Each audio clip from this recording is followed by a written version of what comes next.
This car is like a crazy boar, a wild razorback.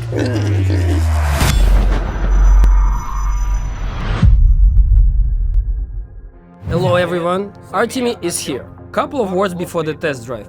I officially declare that I don't have any BMW brain tumor, nor do I suffer from AMG syndrome. I don't judge a car by the logo on the hood. Instead, I look at the emotions it can offer. This is why I don't like comparing this car to M5. It's a whole different philosophy, atmosphere, and the price, which is totally dissimilar. As you might have guessed, I'm talking about this car. It's a Mercedes-AMG GT 63 S Firmatic Plus B-Turbo. It's all about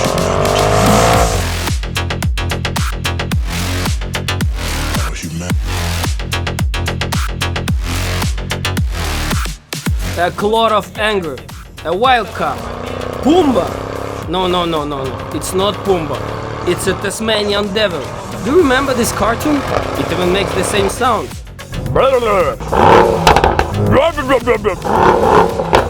Why boar and not a panther? Because it's big and fat. Also wild because it doesn't care about laws of physics.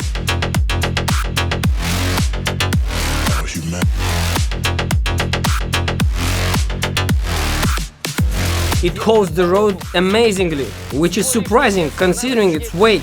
It has to go on a diet with a weight like that, but it swallows the road and wants more and more and more.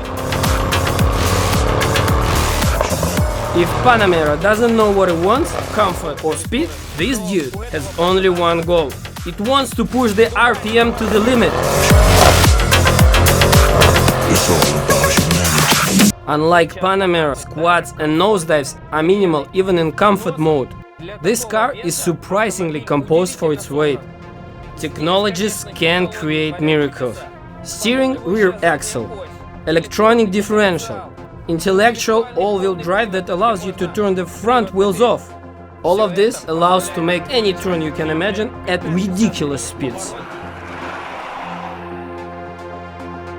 An engine, it's so evil and brutal. No, it's not lighting fast, but the speed goes up like crazy. The torque is bizarre. You cannot make this boar go off course with a buckshot. Only with huge brakes, as big as wheels of a Smart. Despite all this primal brutality, the engine is very technological. It can turn off half of the cylinders. The gearbox can disconnect itself from the engine to use less petrol while cruising. Who cares? Who the f buys this car to save money? About humanity. About humanity.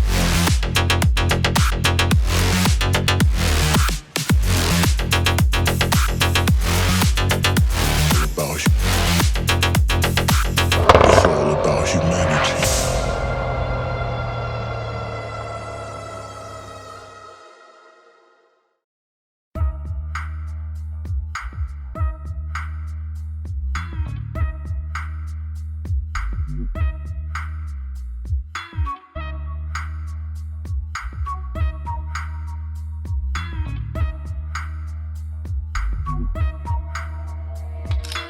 Gearbox has never been something that Mercedes could be really proud of. It's a 9-speed MCT, it's relatively fast, you can hold the pedal to get the optimal gear, but it's nothing extraordinary. What's really remarkable here is the steering wheel and pedal settings.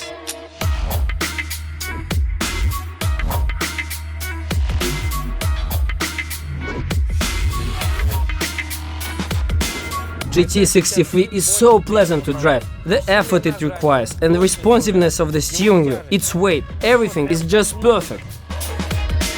Notably, even with all this fury, the car is still a Mercedes. Beautiful, high quality, luxury interior. Yeah, they made a gritty move with certain materials, but this is a typical German big free illness. Let's not talk about the sad stuff, at least for now. More good news. It has excellent sound insulation. 9 out of 10. The only thing I hear is a small buzz from under the wheels, a pleasant engine rumble and roar.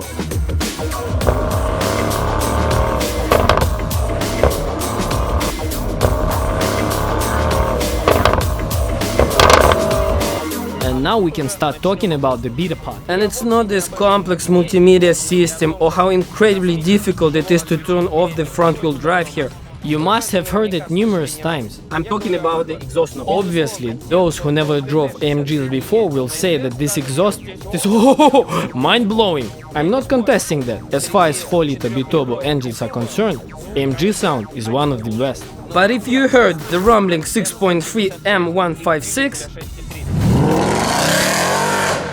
or piercing 5.5 M113 compressor,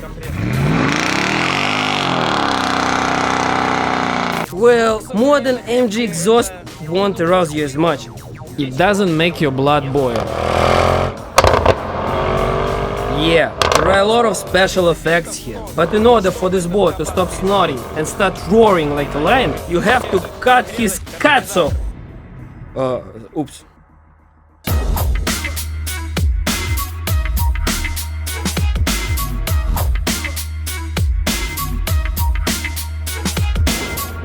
Another subjective drawback: exterior.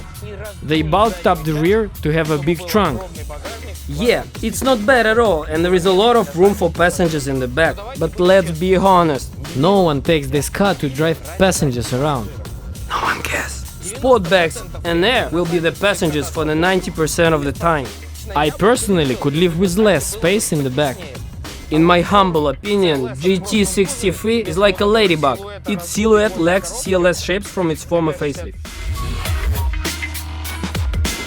And finally, the main drawback.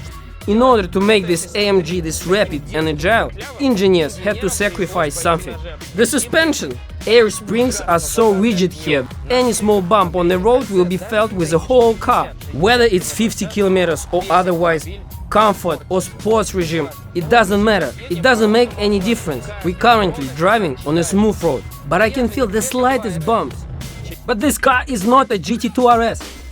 After 2 hours behind the wheel, your back feels tired. It's supposed to be a Gran Turismo. As far as I understand, Gran is big, but you cannot go in a big voyage in it. Your back will collapse. So it's a small Turismo, AMG ST63.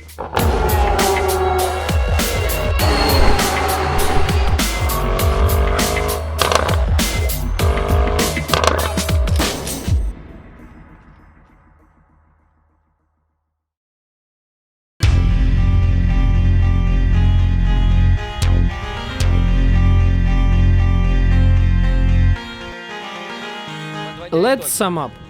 If you have spare 200 grand in euros, if you want a 4-door coupe but Panamera is not brutal enough for your taste, and you're ready to sacrifice a degree of Porsche elegance as well as your spine, or use this car only a couple of times per week, AMG GT ST63 is the way to go. Subscribe, press the like button, press the bell button. I am Artemiy M. It's Dragtimes Test Drive and Mercedes-AMG ST63.